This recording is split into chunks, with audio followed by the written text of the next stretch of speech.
வணக்கம் நண்பர்களே. வாங்க நாம் இன்னைக்கு சர்க்கரை பொங்கல் எப்படி செய்யலான்னு பார்க்கலாம்.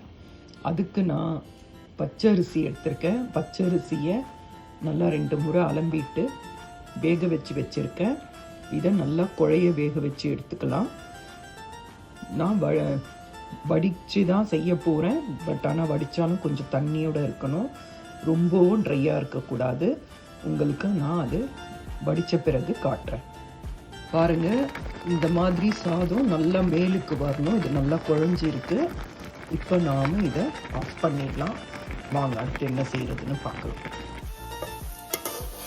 சக்கரை பொங்கலுக்கு நான் முந்திரியும் திராட்சையும் நெய்யில் வறுத்து எடுத்துக்கிறேங்க.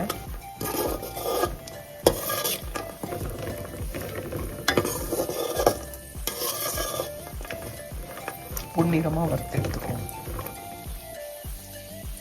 பால் பாயாசத்துக்கு முந்திரியும் திராட்சையும் நெய்யில் பொன்னிறமாக வறுத்து எடுத்துக்கோங்க.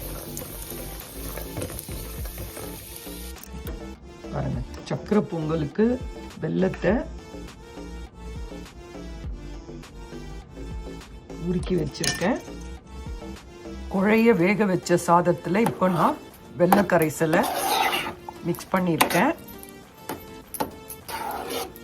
இன்னும் நான் தேவைப்பட்டால் இன்னும் கொஞ்சம் வெள்ளை கரைசலை விட்டுப்பேன். இப்போ நான் 1 டீஸ்பூன் இல்லைனா 2 டீஸ்பூன் வேக வச்ச பச்சைப்பருப்பு அதையும் இதில் ஆட் பண்ணுறேன். பச்சைப்பருப்பு உங்கள் விருப்பம்தான். ஆட் பண்ணிங்கன்னா கொஞ்சம் நல்லா டேஸ்ட்டாக இருக்கும், இல்லைனாலும் நல்லா தான் இருக்கும். இப்போ பாருங்கள், இதோட நான் பச்சைப்பருப்பை ஆட் பண்ணியிருக்கேன். நிறைய வேண்டாம், ஒரு 2 டீஸ்பூன் இருந்தால் போதும். இப்போ இதை நல்லா கலந்து கொடுத்துக்கோங்க. இதை நல்லா கலரி விடுங்க. இப்போ இதில் நான் ஒரு 1/2 டம்ளர் பால் மிக்ஸ் பண்ண போகிறேன். ரொம்ப நல்லா இருக்குங்க, கோவில் சக்கரை பொங்கல் மாதிரி இருக்கும். செஞ்சு பாருங்க. இதில் பார்த்தீங்கன்னா ஒரு 1/2 டம்ளர் பால் மிக்ஸ் பண்ணுறேன். நல்லா கலக்கி விடுங்க. இது நல்லா கொதிக்கட்டும். உங்களுக்கு நல்லா கொதித்த பிறகு காட்டுறேன். நல்லா கோவா மாதிரி இருக்குங்க, ரொம்ப நல்லா இருக்கும். உங்களுக்கு இனிப்பு வேணும்னா உங்கள் விருப்பம் போல் சேர்த்துக்கோங்க. இது நல்லா கொதிக்கட்டும். பாருங்கள், பால் விட்டு நல்லா வேக வச்சுட்டேன்.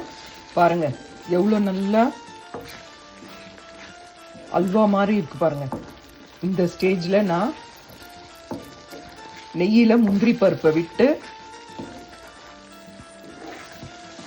நான் ஒரு 1/3 கப் நெய் விட்டுருக்கேன். அந்த நெய்யில் முந்திரி பருப்பை வறுத்து நாம் இதில் கலந்துடலாம். நல்லா சூப்பர் டேஸ்ட் இருக்குங்க. கீழே வறுத்த முந்திரி பருப்பு போட்டிருக்கேங்க. அது ஏலக்காய் பவுடர் பண்ணி போட்டிருக்கேன். 1/3 கப் நான் நெய் ஆட் பண்ணியிருக்கேன். இங்கே பார்த்தீங்கன்னா தெரியும், நெய் அப்படியே பிரிஞ்சு வருது பாருங்கள். இது ரொம்ப நல்லா டேஸ்ட்டாக இருக்குங்க. இதை செஞ்சு பாருங்கள். இந்த கோவிலில் சாப்பிட்ற சக்கரை பொங்கல் மாதிரி இருக்கும். இது ரொம்ப அருமையாக இருக்கும். இதை பாருங்கள், அல்வா மாதிரி இருக்குது பாருங்கள். இதை செஞ்சு பாருங்கள். அதுக்கப்புறம் தேங்காய் பிடிக்கும்னா அந்த தேங்காவையும் கொஞ்சம் நெய்யில் போட்டு வதக்கி இதில் போடலாம். ரொம்ப அருமையாக இருக்கும். பார்த்தீங்கன்னா நெய் சக்கரை பொங்கல் ரெடி. இதை செஞ்சு பாருங்கள். செஞ்சு பார்த்துட்டு உங்களுக்கு இந்த வீடியோ பிடிச்சிருந்தால் லைக் பண்ணுங்கள். உங்களுக்கு இப்போ பார்த்தீங்கனாலே தெரியும் எவ்வளோ நல்லா இருக்கு பாருங்கள்.